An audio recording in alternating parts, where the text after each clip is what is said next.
करने को बिजनेस नहीं है, एक्सपोर्ट का बेड़ा गर्क है, इंपोर्ट का बेड़ा गर्क है, आपकी कंस्ट्रक्शन इंडस्ट्री का बेड़ा गर्क है, लोकल डोमेस्टिक इंडस्ट्री का बेड़ा गर्क है, तो पाकिस्तान बेरोज़गार है। दुबई इतनी आगे ट्रेड में क्यों निकल गया, हांगकांग क्यों निकल गया, सिंगापुर क्यों निकल गया, वियतनाम क्यों निकल गया, कैम्बोडिया आपसे आगे चला गया, बांग्लादेश क्यों निकल गया? इसलिए कि उन्होंने तमाम चीज़ों को ला के अपनी सरजमीन और अपने लोग प्रोवाइड किए। आपने इतनी मिन्नतों के बाद $2 बिलियन आपको सऊदी ने दिए, आपने वापस करने, $1 बिलियन आपको यूएई देने, वापस करने, $5 बिलियन का चाइना ने रोल ओवर किया, ये सारे वापस करने हैं। सारी हुकूमतें कहें हमारे पैसे वापस दे दो, आप तो वापस $1.5 बिलियन पे आके खड़े हो जाएंगे, फिर क्या करेंगे आप मुझे जरा बताएं।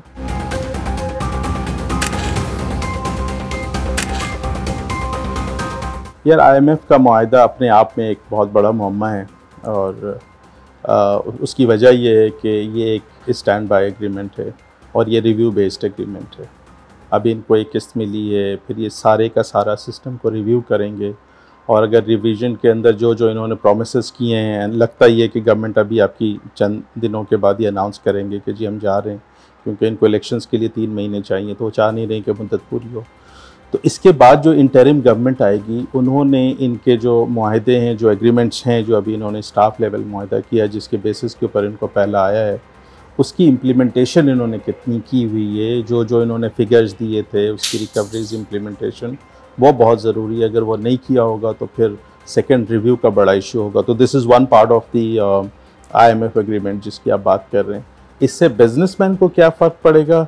या बिजनेसमैन को तो फ़र्क ऑलरेडी पड़ गया है। उसकी वजह ये है कि आपने ये अपने रिज़र्व जो आपका डिटोरिएट हो गया था, ऑलमोस्ट आप अपना on the verge of default थे, जिसकी वजह से आपने सारे इंपोर्ट्स बंद कर दिए, सारी चीज़ें बंद कर दी।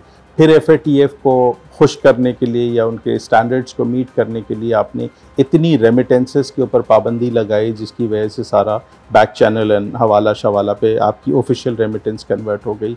तो आपको डबल डेंट पड़ा है। करने को बिजनेस नहीं है, एक्सपोर्ट का बेड़ा गर्क है, इंपोर्ट का बेड़ा गर्क है, आपकी कंस्ट्रक्शन इंडस्ट्री का बेड़ा गर्क है, लोकल डोमेस्टिक इंडस्ट्री का बेड़ा गर्क है, तो पाकिस्तान बेरोज़गार है।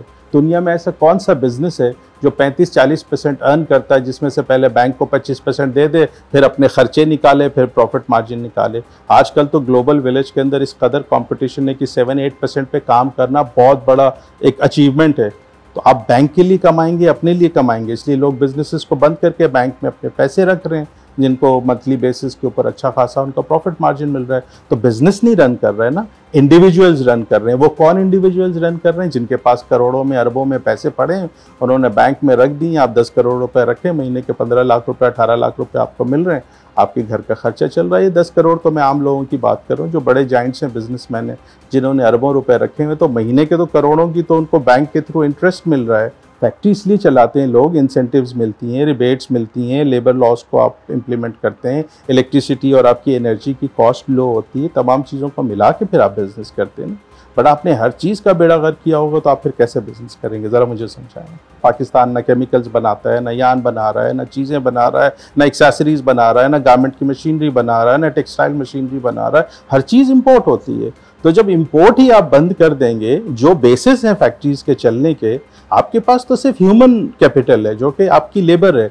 बाकी आपकी फैक्ट्री में कोई छोटी से छोटी फैक्ट्री उठा लें, हर चीज़ बाहर से इंपोर्ट होती है, वो सब चीज़ों को पुट टुगेदर करते हैं, एक टेक्सटाइल बना के भेज देते हैं। आपने आज तक पाकिस्तान में एक टेक्सटाइल की केमिकल नहीं मुतारफ़ कराई, आपने कॉस्मेटिक्स की कोई केमिकल मुतारफ़ नहीं कराई, आप पाकिस्तान में मेडिसिन की कोई जेनरिक्स मुतारफ़ नहीं करा पाए हैं। आप जितनी बिजली और तमाम चीज़ों की, सोलर आज भी आपका पैनल बाहर से आता है, आपके कंट्रोलर्स बाहर से आते हैं, केबल्स आपके बाहर से आते हैं, एयर कंडीशनर्स की सारी चीज़ें बाहर से आती हैं, यहाँ सिर्फ असेंबल होती हैं, गाड़ियों की तमाम चीज़ें, इंजन पार्ट्स वगैरह बाहर से आती हैं, असेंबल होती हैं। तो जब आपकी डोमेस्टिक इंडस्ट्री, जो इंडिजिनस इंडस्ट्री जो ग्रोथ देती है, वो है ही नहीं, सारी इंपोर्ट बेस्ड है। तो जब इंपोर्ट ही नहीं होगी तो एक्सपोर्ट क्या होगा? दुनिया के ममालिक तरक्की क्यों करते हैं? दुबई इतनी आगे ट्रेड में क्यों निकल गया, हांगकांग क्यों निकल गया, सिंगापुर क्यों निकल गया, वियतनाम क्यों निकल गया, कैम्बोडिया आपसे आगे चला गया, बांग्लादेश क्यों निकल गया? इसलिए कि उन्होंने तमाम चीज़ों को ला के अपनी सरजमीन और अपने लोग प्रोवाइड किए। आपने आना है, जो काम करनी है, जो वैल्यू एडिशन करें आप करें और यहाँ से एक्सपोर्ट करें। हम आपको 20 ईयर्स की टैक्स रिबेट दे रहे हैं, 15 ईयर्स की टैक्स रिबेट दे रहे हैं। ये सारा काम जो पाकिस्तान 80s में 90s में करता था, ऐसा नहीं है कि पाकिस्तान आज से 5 साल पहले वजूद में आया है और पाकिस्तान नन्हा मुन्ना बच्चा और फीडर पी रहा और उसको पता ही नहीं है कि इकोनॉमी चलाई कैसे जाती है। पाकिस्तान में ये सारे काम होते रहे, लेकिन अभी ऐसा लगता है जैसे लोगों को ऐसा लगता है टोटली इल एक्सपीरियंस्ड एंड नॉन एक्सपीरियंस्ड लोग आ गए हैं जिनको पता ही नहीं है कि बिजनेसेस होते कैसे हैं। 3 सेक्टर्स की बात करूंगा, ज़राअत में आ जाएं जी। ज़राअत के अंदर पहले तो बहुत अरसे से मैं ये कह रहा हूँ कि हमारे पास लैंड रिफॉर्म्स होनी चाहिए। अगर लैंड रिफॉर्म्स किसी वजह से आप नहीं भी कर पा रहे हैं, आप अपनी जो आपका जो रिसर्च एंड डेवलपमेंट डिपार्टमेंट्स हैं, जो आपकी यूनिवर्सिटीज़ जैसे एग्रीकल्चरल यूनिवर्सिटीज़ हैं, उसको वाइब्रेंट बनाएं। ये ऐसे 1 एकड़ 2 एकड़ 5 एकड़ के ऊपर नहीं होते हैं, वो आपको एक मॉडल फार्म्स बनाने पड़ते हैं 8-8 10-10 हज़ार एकड़ के ऊपर, जिसमें आप एक वक्त में सीडिंग करते हैं, एक वक्त में हार्वेस्टिंग करते हैं, एक जैसा क्रॉप लेते हैं, तब आपको एक बड़ा बायर मिलेगा कि जी आपके पास 1 साल का ऑर्डर आ गया है। अगर एक आदमी छोटे छोटे हारियों के पास 10-10 20-20 एकड़ या 2 मरले या 2 मुरब्बे ज़मीनें, वो कितना अनाज उगा लेगा कि जी एक एक्सपोर्ट एक मुल्क की पूरी ज़रूरत को पूरी कर सके। मिसाल के तौर पे अगर आपने चाइना को माइंड में रख लिया और चाइना की आपने ज़रूरियात पूरी करनी है, तो चाइना की जो लेवल की रिक्वायरमेंट है ना, उस वहाँ तक तो आपको जाना पड़ेगा ना। तो ये है ज़राअत का शोबा, ठीक है जी। दूसरा आ जाए IT सेक्टर के ऊपर।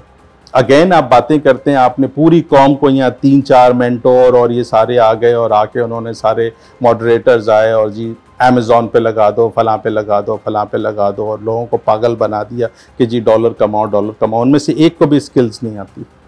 आपने स्किल डेवलपमेंट अगेन नहीं की है। क्यों सिंगापुर आपका सिर्फ IT सेक्टर को उठा के आज दुनिया का टॉप जो है इकोनॉमी बन गया है? IT से स्टार्ट हुआ था। आज अगर आर्टिफिशियल इंटेलिजेंस का दौर है, आज अगर इलेक्ट्रिक कार्स का दौर है, आज अगर शटल्स का दौर है, आज अगर स्पेस शटल्स के ऊपर टेक्नोलॉजी हो रही, आप अपनी यूनिवर्सिटीज़ को अपग्रेड करें, इक्विप करें, लोगों को, बच्चों को उसके अंदर लेके जाए ना। आप तो दिमाग पागल कर देते हैं कि जी MBA कर लो तो आपको डिग्री लेते ही आपको जॉब मिल जाएगी। आपके पास इतनी जॉब्स नहीं है। तीसरी जो सबसे बड़ी इंपॉर्टेंट इंडस्ट्री है वो हमारी माइंस एंड मिनरल्स की industry. Forget about textile. Textile में आप करेंगे कि आपके पास कॉटन आप प्रोड्यूस नहीं कर रहे हैं, या है नहीं, कपड़ा आप बनाते हैं, महंगा बनाते हैं, आपकी टेक्सटाइल महंगी पड़ती है बिकॉज ऑफ द बिजली, बैंक, ये वो। लेकिन जो ज़मीन में अल्लाह ने आपको ख़जाना भर के दिया हुआ है, माइंस एंड मिनरल्स की इंडस्ट्री, आपके अंदर इंडिया में, राजस्थान में और दूसरी जगहों पे 150 200 साल पुरानी माइनिंग एंड कोरिंग है। हमारे यहाँ की एक माइन बता दें जो उस लेवल के ऊपर डेवलप की गई है। आपके पास ब्लैक ग्रेनाइट है, आप काम नहीं करते। आपके पास जिंक है, आप काम नहीं करते। आपके पास कॉपर है, आप काम नहीं करते। आपके पास आयरन ओर है। लोग अपने अपने इंडिविजुअल बेसिस के ऊपर काम करते हैं। नेशनल लेवल के ऊपर कोई हमारी क्वारिंग नहीं होती। तो ये तो आप ज़मीन से ख़जाना उखाड़ के 500 साल एक्सपोर्ट करें तो वो ख़त्म ना होने वाली चीज़ है ना। आपने इतनी मिन्नतों के बाद $2 बिलियन आपको सऊदी ने दिए, आपने वापस करने हैं। $1 बिलियन आपको UAE देने हैं, वापस करने हैं। $5 बिलियन का चाइना ने रोल ओवर किया, ये सारे वापस करने हैं।